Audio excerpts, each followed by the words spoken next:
I'll be writing out some additional comments in the book. And I believe everyone that came in today, there were some small 5x7 evaluation forms. Everybody can participate in providing Luis feedback. And as we do that, you want to remember the feedback I provide is only mine, so getting a wide variety of people to provide feedback assists Luis in progressing. So as I said, today I have the honor of evaluating Luis Saenz' first Toastmaster speech. He's been with the group for a short period of time, and we've done a little bit of paper topics, a couple other things. But this is his first speech. And the first speech for every member is what we refer to as an icebreaker. And the purpose of the icebreaker is to introduce yourself to your fellow club members and to give them some information about your background. Today, it looks like he has an opportunity to give his background to maybe some future Toastmasters. The major objectives of the icebreaker, one is just get up here and give a speech. Second is discover speaking skills you already have, or maybe areas where you need some attention. There are some other objectives with the icebreaker, setting up an organized speech, maintaining good eye contact with the group, and limiting the use of notes. Luis is going to provide us with a glimpse of his life, starting as a small boy in Mexico, up through today at Consumers, and a few detours along the way that I found entertaining and amusing. On a timer, the project one is a 4 to 6 minute speech.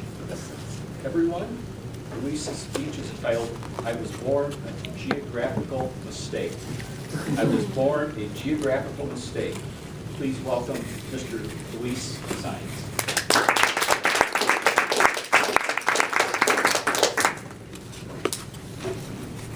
Buenos días y bienvenidos. Welcome and good morning, or the other way around. As a protagonist of my own life, I guess I always consider myself a geographical mistake. I was born in Parral, Chihuahua, Mexico, just about 6 hours south of El Paso, Texas. And as far as I remember growing up, my dad gathered all 5 of us kids into his 1979 Ford station wagon, and we come to El Paso mostly to, I guess, get clothes for the upcoming season and also visit some family.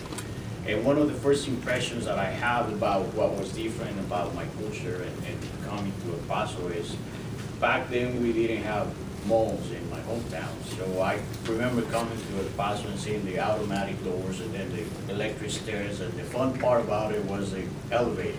We didn't have buildings with elevators, so I'll go up and down on it. And these early trips was what kind of started to intrigue me to explore beyond my hometown. And then later during my childhood, I made friends with the neighbors, one of my neighbors' grandnephews, that they would come from Santa Fe, New Mexico, and visit.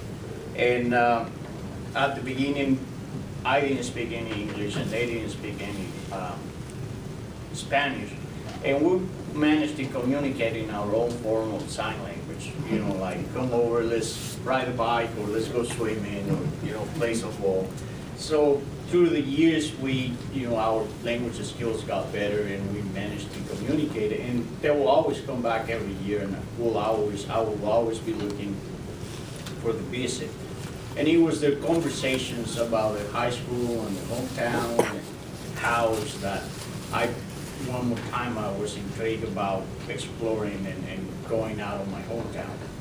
So I was bound determined that after graduating from high school, I was just gonna get out of Dodge, or for lack of better reference, just get out of my hometown.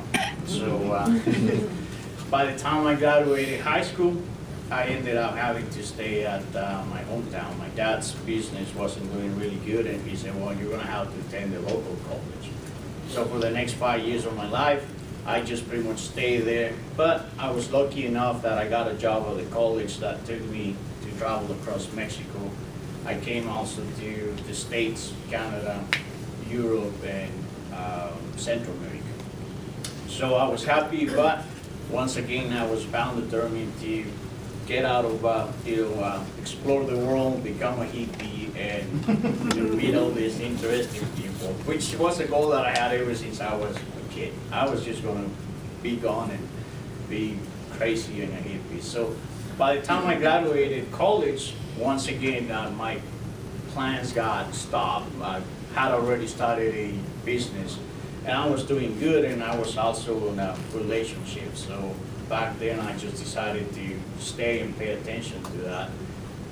But life changed for me, and it was a turning point in my life that I say, okay, I'm just gonna sell everything and give it a try. So I sold everything, came to Las Cruces, New Mexico to attend graduate school.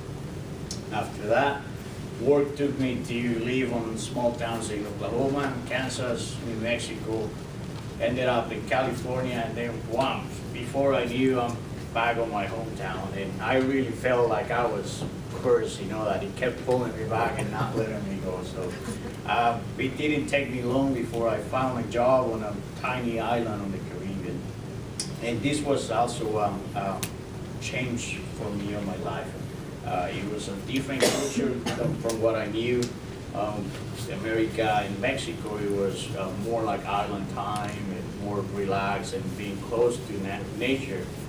But back in 2008, when the financial crisis hit, it also hit the construction business in the Caribbean. And I wasn't ready to go back and look for a job. So what I did was I went back to college in Las Cruces, New Mexico, and which gave me time to rethink my plan of exploring the world, getting out there and meet all these interesting people. Not so much becoming a hippie anymore, probably because I'm getting old and tried to settle.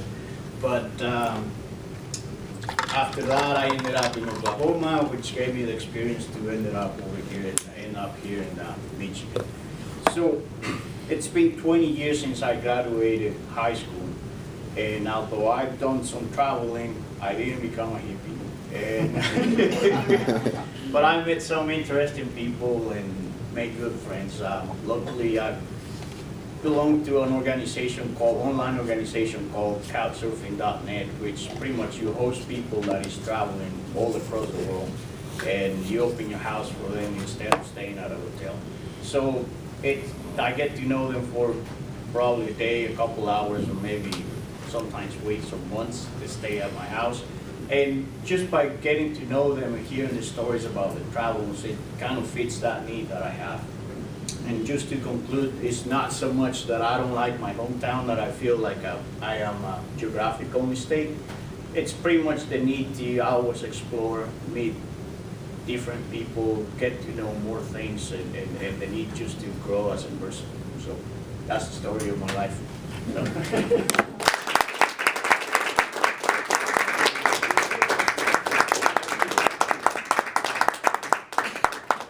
Thank you, Luis, for sharing a little bit about your life and your background. Yep.